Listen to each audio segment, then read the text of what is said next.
Hi everybody, this is a short video about master planning for assessment 2 of DLB202. So everybody, you'll be aware that sheet 3 of assessment 2 is a requirement to prepare a master plan for your site, and you will have known from the previous video that I've prepared that what I've offered up for you on this occasion is a sheet that has the buildings that need to be master planned for this project that I've suggested that you may want to cut out. If you're not using AutoCAD, you can cut these out and think about what your spatial composition is for your master plan of this site. If you are using AutoCAD, I'd suggest that you draw these up to the dimensions that are shown on the sheet that I've put in the assessment folder, and that you would use, whether you end up doing this on paper and then putting it into AutoCAD, but you'd use AutoCAD to place these buildings on your site. So what you'll need to bear in mind first and foremost is that you stay within the property boundary line, which is shown on the proposed development site. You can come up, I mentioned in my last video that you can come up directly adjacent to the Y block building, so that you can either join that directly or have an air bridge or the likes going between those two buildings. And that we obviously need to keep the open space between Kidney Lawn and the front of any building that we do place immediately opposite Kidney Lawn, so that we have the thoroughfare where emergency vehicles and service vehicles are currently moving through the site, as well as pedestrians. So the purpose of this video is really to talk about the opportunities for where these buildings could be placed on the site and different things that we need to think about when we are placing buildings in a master planning context. So a master plan really for a site like this is where we're looking at the balance of built form with natural or open spaces. So what we want to be conscious of, namely, is positioning our buildings in appropriate areas that achieve the outcomes that we want with regards to how they interact with the various spaces that they are adjacent to, and also how they relate to one another, and what this means for the types of pockets that are created between the different spaces amongst the buildings. So what I wanted to do is just talk you through some of the different things you should be considering and looking at if I was doing this activity myself, and how I would place these buildings on the site.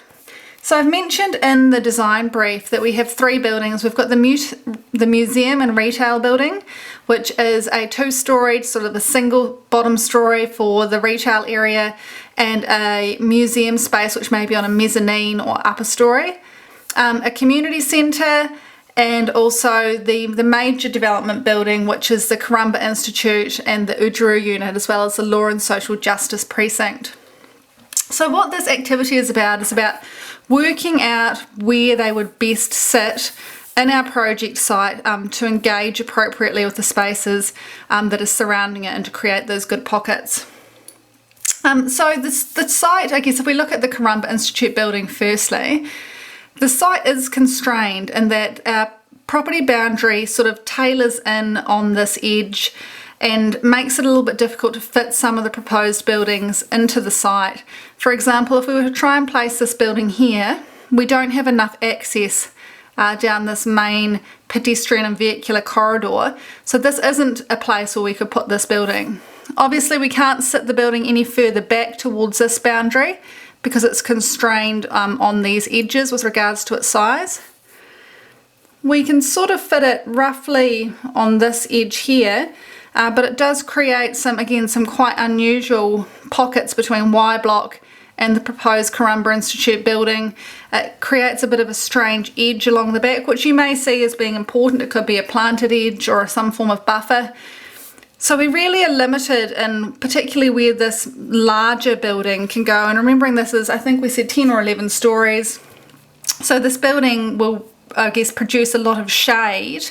And if you, in your site analysis diagram, were looking at how the sun moves across the site, you'll know that we're going to cast quite a large shadow from a building of this scale. So it might be possible that placing this building adjacent to the likes of Y block, which is of a similar height, may be a more suitable solution than, for example, placing it up this side of the site, where a majority of the site will become shaded by this building itself.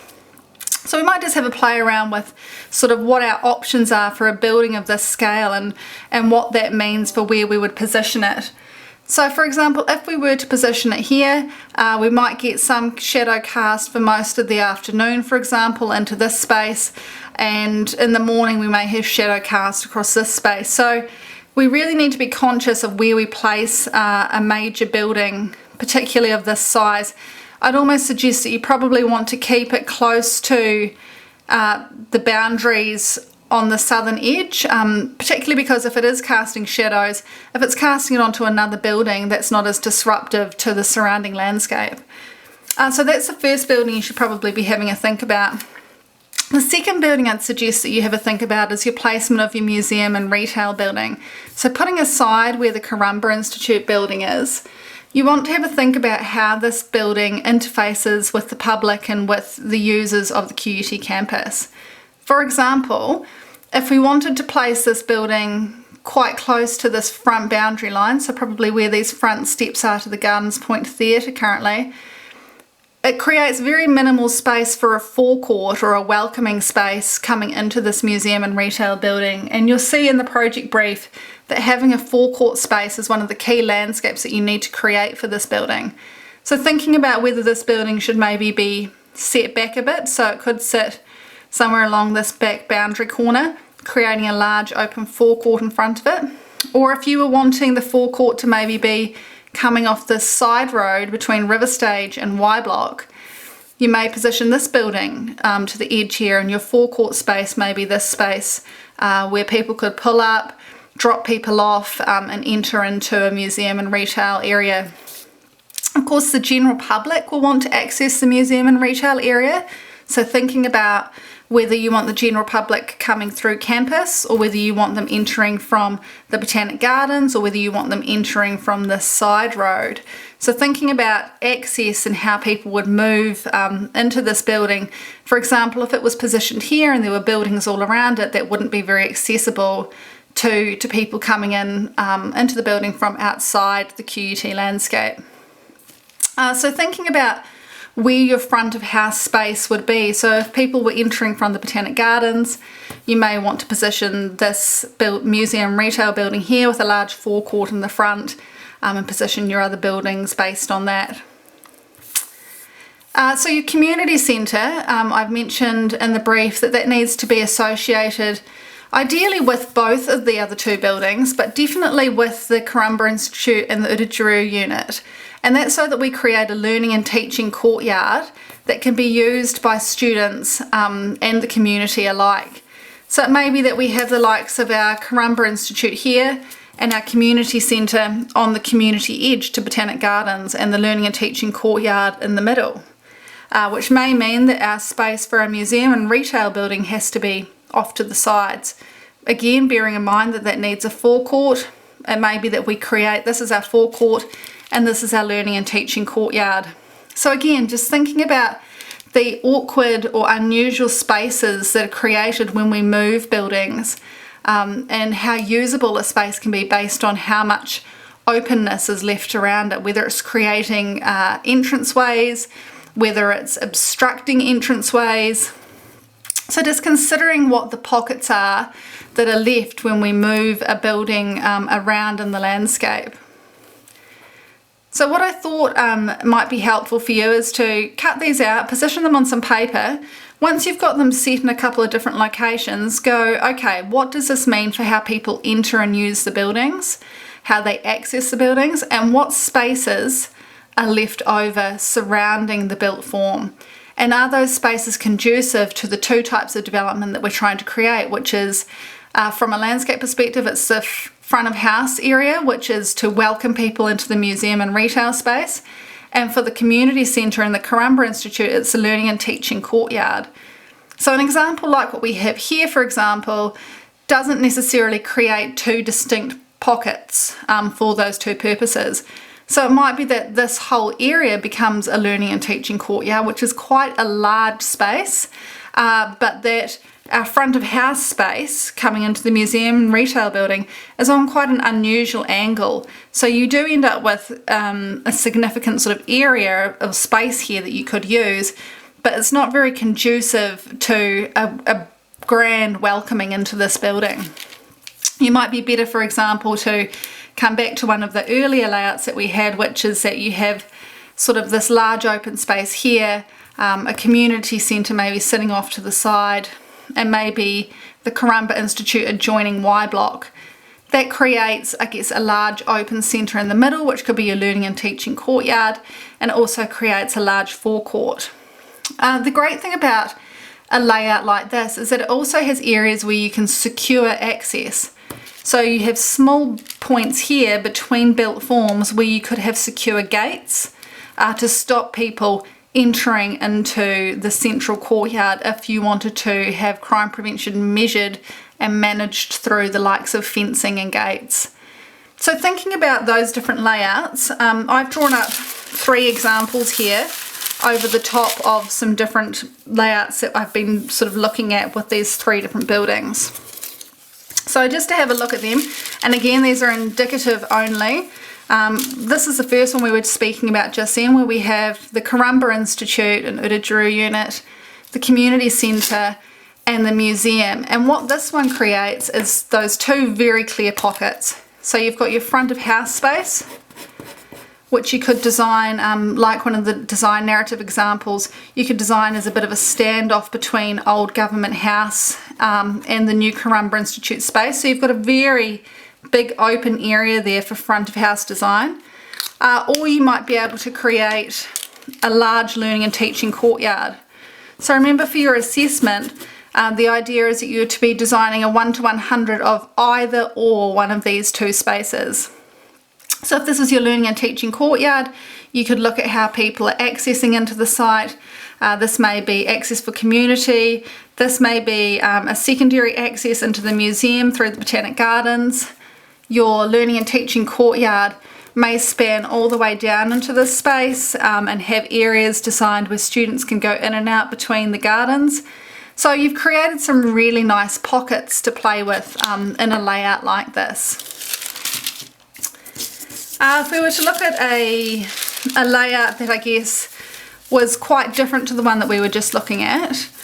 So this one has got the museum building positioned closest to Y block, the community building positioned closest to the gardens, and our major development centred in the middle. So what a development like this might do is it may encourage that there might be a front of house space on the opposite side to the first diagram that we did. So front of house might be that people enter from the shared driveway that goes between River Stage and QUT's precinct. So this may be our main commercial entrance to the site, so the forecourt to the museum area.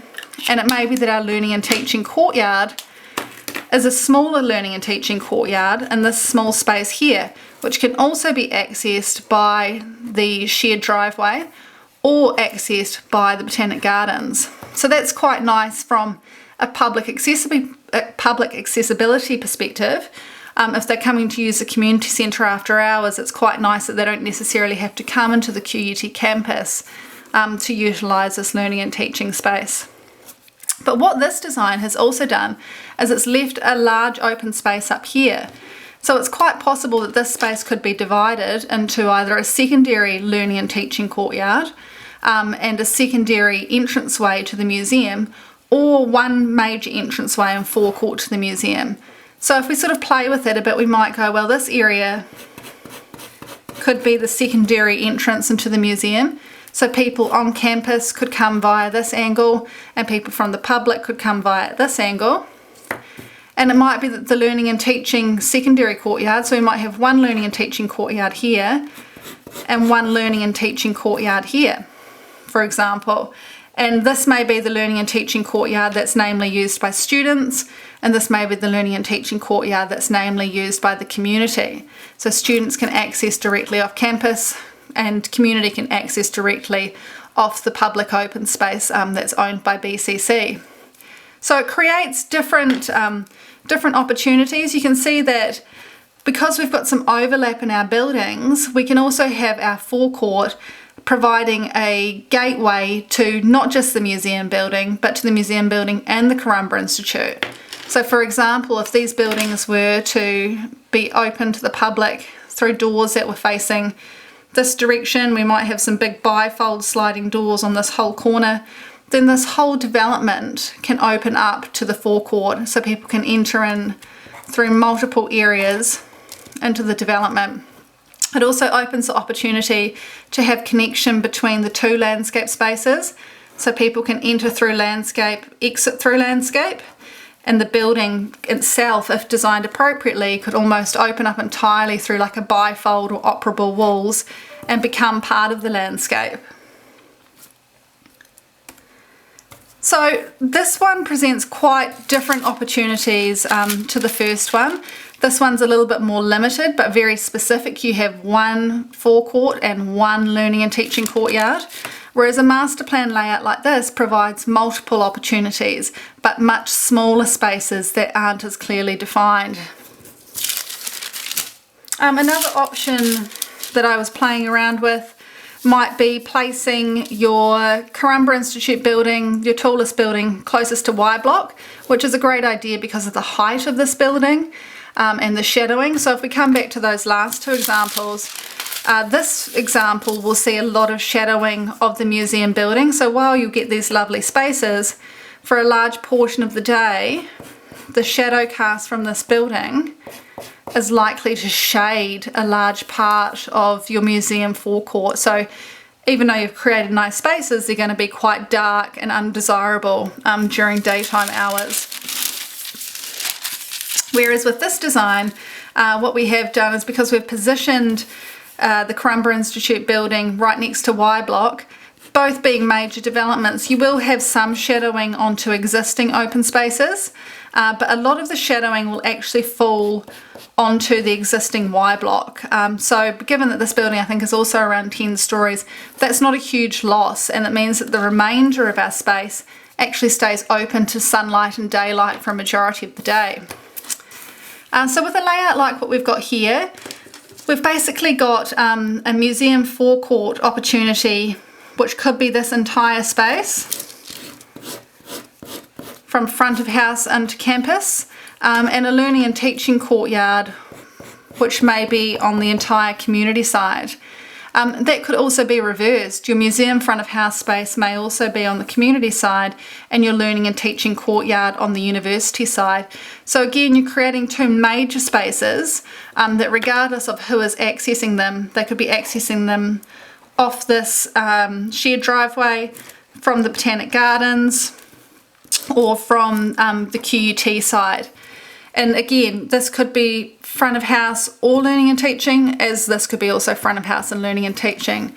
The thing that's quite nice about a layout like this for a master plan is that your community building is at the centre. It's almost at the heart of the development. So everything is centred around your community, which is quite a nice concept when you're thinking about how important community is to First Nations people and how they would like the community to be a focus of the new development on this site. What it does, having a layout like this, is it means that community can filter between the learning and teaching spaces like the Karumba Institute and the Urugiru unit and the museum, and have an invested interest in that, and also bringing students and staff into the community building and the public into the community building. So you get a really nice overlap between the services that this provides. As a layout, it also has nice diversity, so you sort of have your 10 to 11 story building on the edge next to another 10 plus story building. You've got a smaller building in the middle, which is 1 story, and then a bigger building off to the side. So as a spatial layout, you get a really nice landscape that's made up of sort of tall building, small building, medium building, as a sort of a cross section through that space. So thinking about what your spatial composition does is really important to what types of pockets will be created and what that means for you as a designer. So bearing in mind for this assessment that you'll be designing one space to 1 to 100 level. So in the instance of this, you may be picking, if this was your, I guess if we looked at this one specifically, you'd be creating a front of house space for this full area here. So what I want to see is an A3 plan that captures this space at 1 to 100. And so 1 to 100 on an A3 plan may only get sort of a portion of that space, which might be sort of this large. So just thinking about where you would position your 1 to 100 to talk about how the design might access into these 3 buildings, where your pathways might be to lead up, whether you've got 3 pathways, 2 pathways. All of that will come at your 1 to 100 design level, but you need to be thinking about that now to work out if this pocket that you've created is a suitable pocket for welcoming people into this space, or whether this is a suitable pocket for a learning and teaching courtyard. So once you've decided which of your master plan layouts that you're going to work with, and again, these are just 3 indicative examples, there are so many different ways that you can position these buildings on this site. It really is up to you and your creative interpretation of space. Again, just playing around with it very quickly. 1 large open space, 2 smaller spaces. Could they be learning teaching courtyards? Could this be front of house? What happens if we move this building down here? We get 1 long linear space, 2 small spaces here. So just really playing around with all the different options that exist. Maybe something like this would work. So you might have your front of house space coming from the gardens and the shared driveway.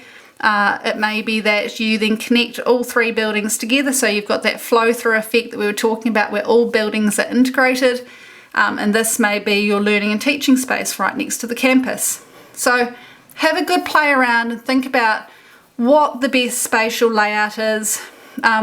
Think about the corridors, the pockets. If we separate all the buildings like this, think of all these little rabbit warren, wind tunnel corridors that get created. Think about the awkward periphery, the edge, the planting, what the design space could be, and how we should best manipulate the layout of that space to get good outcomes. So once you've done all of that, you'll need to prepare your master plan page. This is just a very quick example. Obviously, you want your title block with all your usual information, scale, north arrow, who it's drawn by, names of the sheet, etc. And putting aside the fact that I was using red and green a moment ago for the learning and teaching courtyards, what I've done here is I've basically said you've got 3 buildings. This one here is our Corumba Institute, the green building is the museum building, and the blue building is the community building. And what you'll need to describe on your actual master plan page is why you have positioned these buildings where they are and what that means for the pockets that have been created. For example, I want you to tell me that the museum building has been placed here because it's closest to the northern boundary, and that means that it gets X amount of light, and it means that it creates a strong barrier between this boundary and the proposal itself. That the Corumba Institute has been placed where it has been because it means that the shadows that are casting in a direction that doesn't shade a majority of the site. That it's been placed next to Y block because Y block is similar height building, and that it's been placed close to QUT campus because this is where a majority of our major buildings are on campus, and you wanted to keep the clustering similar across that landscape. Similarly, I want to have a description of why your community building is placed where it is. So this might be about how it's accessible to different parts of the community, that it's accessible from the gardens, it's accessible from the shared road, it's close to River Stage, which has very strong security, so you know that crime prevention will be good given it's a community building that's accessed after hours. So just a robust discussion and paragraph about each, about why the buildings have been placed where they are and what this means for the spaces that you've created. So if this is your learning and teaching courtyard, that you've created this, and this is your forecourt at your front of house, why is that where it is? What does it mean for the fact that it's next to the gardens? What does it mean for views? Excuse me. What does it mean for its relationship between the different buildings that it's centered between? What does it mean for the fact that it is a focal, it is a centerpiece in the design? So talking about all the affordances that come with it being positioned the way it is amongst these buildings. And similarly for the forecourt, so the front of house space. Why is the front of house space directly opposite Kidney Lawn? What is it trying to achieve with regards to the opposition on the other side, which is Old Government House? What does it mean for where you're going to place the Aboriginal and Torres Strait Islander flags, which are going to welcome people into the museum? What does it mean for its association with the other buildings and why they're set where they are? So it's about explaining the rationale for why your design has been designed the way that it has, and what all these spatial relationships mean.